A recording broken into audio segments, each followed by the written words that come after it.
আমার এই দম্ভ এবং অভিমান কিভাবে কাটবে?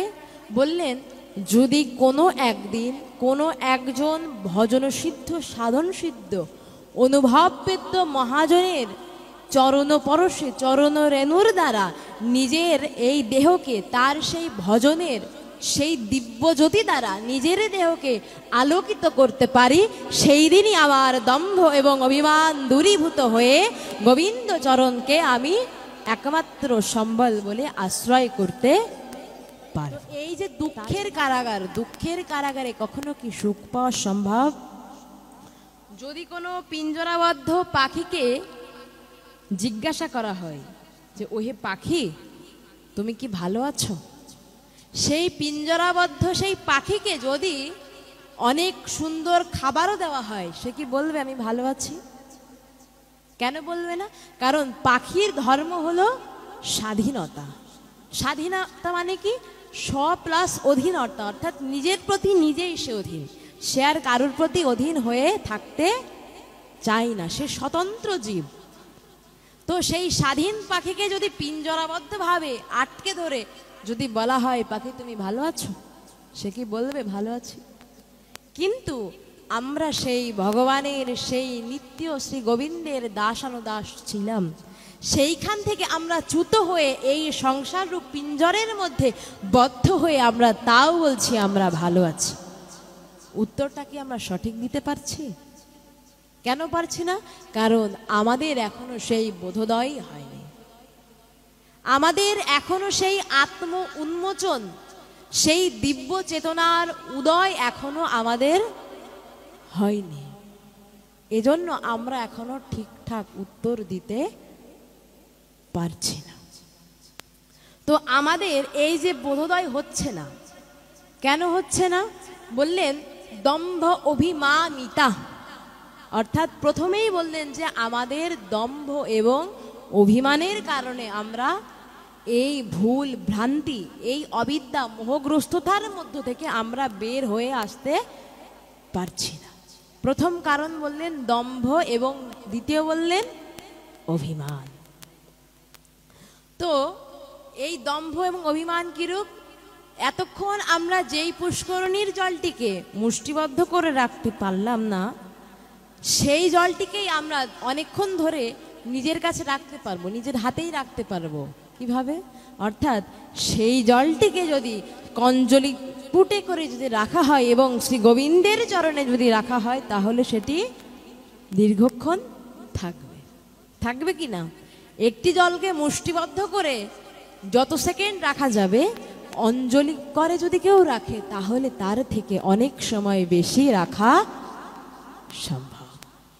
ঠিক তদ্রূপ যদি আমরা আমাদের দম্ভ এবং অভিমানকে নিজের জীবনের ভিত্তি, অর্থাৎ দম্ভ এবং অভিমানকে ভিত্তি হিসাবে আমরা যদি নিজেকে প্রতিষ্ঠা করি, তাহলে কি হবে? ওই মুষ্টিবদ্ধ পুষ্করণীর জলের মতনই আমাদের পরিণাম ক্ষণস্থায়ী হবে। তাহলে আমাদের পরিণামটা কখন দীর্ঘস্থায়ী হবে?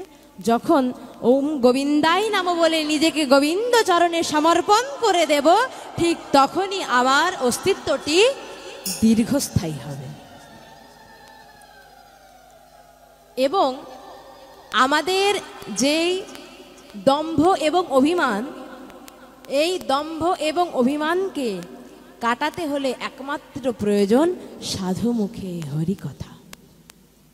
একমাত্র সাধু মুখে হরিকথাই পারে আমাদের এই দম্ভ এবং অভিমানের মধ্য থেকে বের করে নিয়ে আসতে। আমি তো সাধু নই, জানি না আমার দ্বারা আপনাদের কি কল্যাণ হবে, কিন্তু ওই যে ভক্ত কৃপা, গুরু কৃপা, এজন্য শ্রী গুরুচরণকে সম্বল করে আমরা ভাগবতীয় কথা আস্বাদনের নিমিত্তে ব্রতী হয়েছি। তো কই এত বছর তো হরিকথা শুনলাম, কোনো পরিবর্তনই তো করতে পারলাম না নিজের। আমি তো নিজেই তো কত বছর ধরে হরিকথা শ্রবণ করলাম না, কিন্তু আমার তো কোনো কল্যাণ তো আমি করতে পারলাম না। তো কোনো একটি ক্ষেত্রের, কোনো একটি জমির কোনো অংশ যদি উঁচু ঢিবি থাকে, কোনো অংশে যদি উঁচু আকারে ঢিবি অবস্থায় থাকে, যখন বৃষ্টি হবে বঙ্গবসুন্ধরার উপরে, সেই বৃষ্টির জল ঢিবির উপরে দাঁড়াবে তো? এবং ওই ঢিবির উপরে কোনো ফসল ফলবে তো? কেন? তাহলে কি করলে ফসল ফলবে? বললেন, যার মধ্যে বিত্ত বৈভবের, সম্পদের আত্ম অহমিকার যে গৌরব, অর্থাৎ যার এই যে উঁচু হওয়ার শখ, যে যে দম্ভ অভিমানের দ্বারা সর্বদা নিজেকে জাহির করবে, সে ফলস্বরূপ কখনো কৃষ্ণ প্রেমধন পেতে পারবে না। দম্ভ অভিমানের দ্বারা যে ব্যক্তি উচ্চ ঢিবির মতো, আমার মতো উচ্চ ঢিবির মতন হতে চাইবে, উচ্চ স্থানে বসতে চাইবে, তার দ্বারা কখনো কৃষ্ণ প্রেমধন প্রাপ্তি করা সম্ভব নয়। যতই সেখানে বৃষ্টিপাত হোক, যতই সেখানে হরিকথায় প্লাবন বয়ে যাক, যদি দম্ভ অভিমান থেকে যায়, তাহলে আজন্ম কেন, কোনো জন্মই তার কোনো কল্যাণ হওয়া সম্ভব নয়। আর এই দম্ভের যে সিদ্ধান্ত আমরা নিয়েছি, অর্থাৎ আমি যে দাম্ভিকতা দেখাচ্ছি, কেন দেখাচ্ছি? মোহগ্রস্ত হয়ে। মোহগ্রস্ত হবার কারণেই আমি আমার আত্মকে জাহির করতে যাচ্ছি।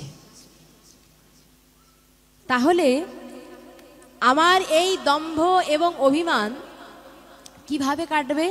বললেন, যদি কোনো একদিন কোনো একজন ভজন সিদ্ধ, সাধন সিদ্ধ, অনুভববেদ্য মহাজনের চরণ পরশে, চরণ রেণুর দ্বারা নিজের এই দেহকে, তার সেই ভজনের সেই দিব্য জ্যোতি দ্বারা নিজের দেহকে আলোকিত করতে পারি, সেই দিনই আমার দম্ভ এবং অভিমান দূরীভূত হয়ে গোবিন্দ চরণকে আমি একমাত্র সম্বল বলে আশ্রয় করতে পারব। তাছাড়া আর সম্ভব নয়। তো আমাদের মনে দাম্ভিকতা কেন আসবে? শাস্ত্র বললেন, আমাদের মধ্যে দাম্ভিকতা আসবার কোনো কারণ নেই। কারণ এই বিশ্ব চরাচরের মধ্যে ঘুম থেকে জাগরিত হওয়ার পর মুহূর্ত থেকে যে কয়েকটি বস্তু আমি ব্যবহার করেছি, কোনোটি কি আমার তৈরি করা? কোনোটি কি আমি তৈরি করেছি? ঘুম থেকে উঠে আমি যে দন্ত ধাবন করেছি, তো যেই কাষ্ঠটি, যে নিম কাষ্ঠটি বা যে টুথব্রাশ বা যে পেস্টটি যেটিই ব্যবহার করি না কেন, কোনোটি কি আমি তৈরি করেছি? বা তার পরবর্তী মুহূর্তে যে কয়েকটি ব্যবহার্য বা যে কয়েকটি বস্তু আমি আমার দৈনন্দিন জীবনে প্রতিনিয়ত কাজে লাগাচ্ছি, কোনোটি কি আমার তৈরি? তাহলে এখানে আমিত্ব বা দাম্ভিকতার কোনো কারণ আসে কি? কোনো কারণই আসে না। বললেন, দম্ভ এবং এই যে অভিমান কোথায় দূর হবে? দম্ভ অভিমানিতা মহৎ গৃহেন অসাদ গ্রহণ। অর্থাৎ দম্ভ অভিমানের দ্বারা আমরা কখনো আমাদের যে সত্যকে কখনো আমরা দেখতে পারবো না। দম্ভ এবং অভিমান থাকলে ওই অন্ধকারের দ্বারা আমরা সর্বদা নিমজ্জিত হয়ে যাব। অন্ধকারে নিমজ্জিত হয়ে যাবার কারণে সত্যটি আমাদের আর অক্ষিগোচর হবে না। কিরূপ? ধরুন, একটি অন্ধকারে যদি কোনো সহজ সরল ব্যক্তি হাঁটে এবং তার সামনে যদি একটি রজ্জু আঁকা বাঁকা ভাবে পড়ে থাকে অন্ধকারের মধ্যে, ওই রজ্জুকে সে সর্প ভাবে ভাবতে পারে।